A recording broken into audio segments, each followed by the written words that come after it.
Welcome to Ghouls Garage. Today we're still working on the 1930 Model A. We're pretty excited. We've got the motor in place now. We've mocked up for the motor mounts and the crossmember.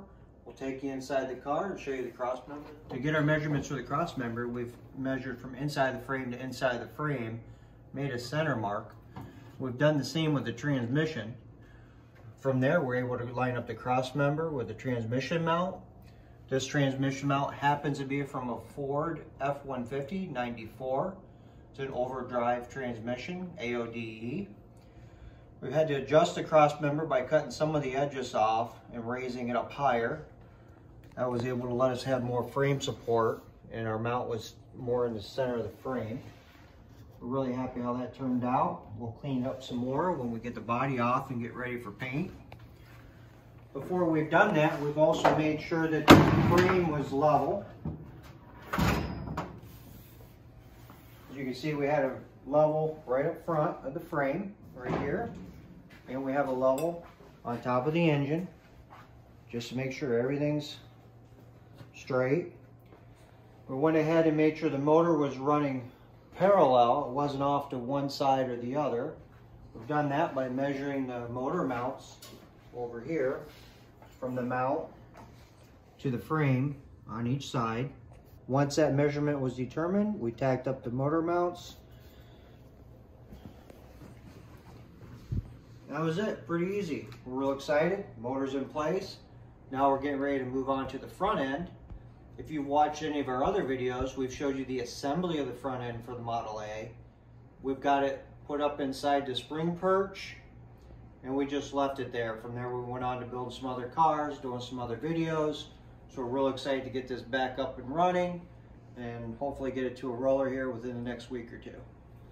So let's move on to the front end. As you can see, we're still looking for level on the frame. We have a degree finder here. And then if you come over here on the frame, I wrote neutral, positive, and negative for the viewers out there. What I'm trying to explain with the neutral, positive, negative is your frame axle. If it's leaning forward this way, the front end's kicked out, that becomes a positive angle. If the bottom of the axle's kicked inward, that's a negative. If it's just straight up and down, that's neutral. In our case, we're looking for a positive caster angle of 5 degrees. We've already set that. Again, we've made sure our frame is level.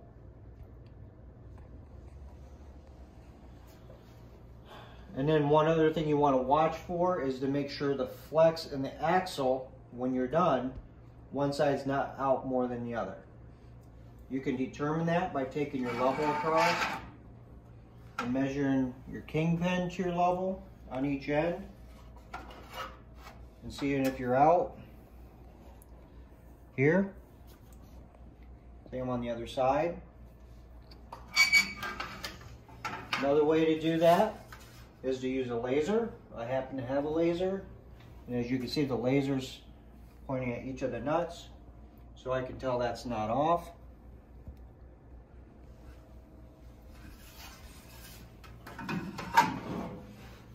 Once you feel that that's all in place in alignment, come over here to your hairpin. I'd like to show the viewers, there is a difference in the hairpin if you bought this type of hairpin. If you look, the adjuster here is angled. Depending on the angle of that adjuster in your bracket, it's either going to cause your bracket to sit right on the frame correctly or kick in or out one way or the other. It took me a minute to figure out what was going on there, but once I realized that this actually has a bend in it, I was able to get it adjusted pretty quick. Line the jack up with the hairpin, make sure it sits in place. As you can see down here, I'll recheck all my measurements and degrees again, then I'll go ahead and tack that. I'll go back, measure, and check everything again for the other side and get that tacked. All right, we just finished up tacking up the hairpins now. Now that everything's been checked and in place and welded, we've decided to move on to the shock mounts. Since we had the welder out, we got a little ahead of ourselves, so we're going to show you an update on the car. We'll walk you over the shock mounts first. You can see we ran the shocks parallel. Put the mounts right there and tacked it. Did that on both sides. From there we were done with the front end and having that put in place. We also followed up with doing the radiator. Got that mounted in place. We decided to extend the front horns by 3 inches. We've welded some nuts on the frame for the headlight buckets. Check those for a fit. Those look pretty good for now. We've also went ahead and got into the steering. That was pretty easy to set up. Once everything was together, if you watch our other videos, you'll see that we've installed all the front end before. Only thing we didn't have hooked up was the steering box. So to hook that up, we just went ahead and put the pitman arm on the steering link. We made sure these were parallel. We tested the steering left and right to make sure the link didn't hit the other bar. Everything looked like it was alignment pretty good there. We did that while we held the box in place. Once we had it in place, everything looked like it was good and not hitting. We just did a few tacks. So that's holding on for now till we get the motor out and we can do really good welding then. We've also put the heim joint in and set up for a steering shaft and our steering column. That's all in alignment. We've test fit left and right to make sure nothing's on a bind, so that's moving along really good too.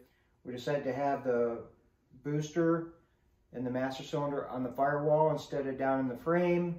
I really don't care for having to dig down under a car to change fluid or bleed the brakes or lift up a compartment after the carpet's been installed. For me, I really like it this way. Makes it clean, simple, easier to work on. We've also shaved the gas tank up top. Have a patch tacked in there. We got Red trying out the inside for us. As you see, we have some floorboards down now. We've bead rolled all those, tacked them in place. When the body comes off, we'll go ahead and weld everything all up solid and grind it down. So we started cutting the baffles out of the inside of the tank for our gauges. Okay, into the rear of the car, we've installed a rear tank. We've had to build a box to level the tank out because the car has a rake. We put a quick fill cap in. We went ahead and mocked up the rear end the rest of the way. We have our shock mounts in place, our triangulated rear. We'll show you that over here. When we get the body off the car, I'll explain the geometry in another video for you. It's just kind of hard to show you measurements and geometry with the body in place.